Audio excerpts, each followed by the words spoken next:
Brink takes place on the Ark. It's an immense artificial floating city at sea, built as part of a contemporary green vision, but new. And having lost contact about 20 years beforehand with the rest of the Earth, it exists in complete isolation, with what were originally sustainable resources now in limited supply. The result of this is that competing social factions have been thrown into an isolated and horrific conflict.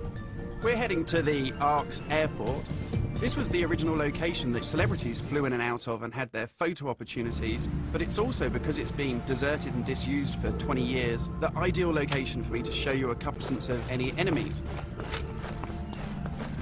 Now, Brink uses those same familiar shooter controls that you're used to, but without the artificial constraints, because we've developed a new system that we're calling SMART. It stands for Smooth Movement Across Random Terrain.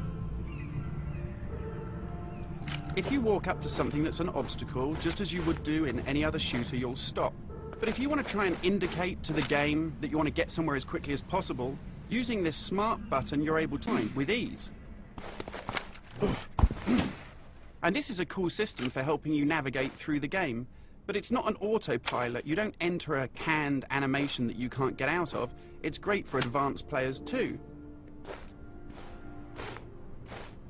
If you're approaching an obstacle, like a security sensor, and you want to make it through that obstacle without perhaps alerting the enemy to your presence, you could just look up, and you'll mantle up and over that automatically.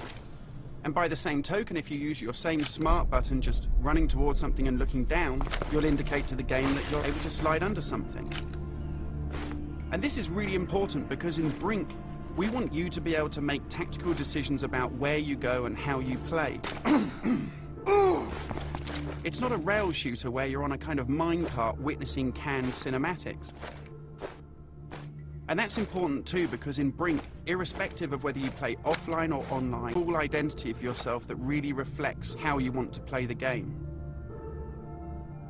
So in Brink, you take on a combat role that suits your preferred playing style, whether you're on the front line attacking the enemy or perhaps at the rear doing support. You'll take part in military objectives as part of a coordinated squad.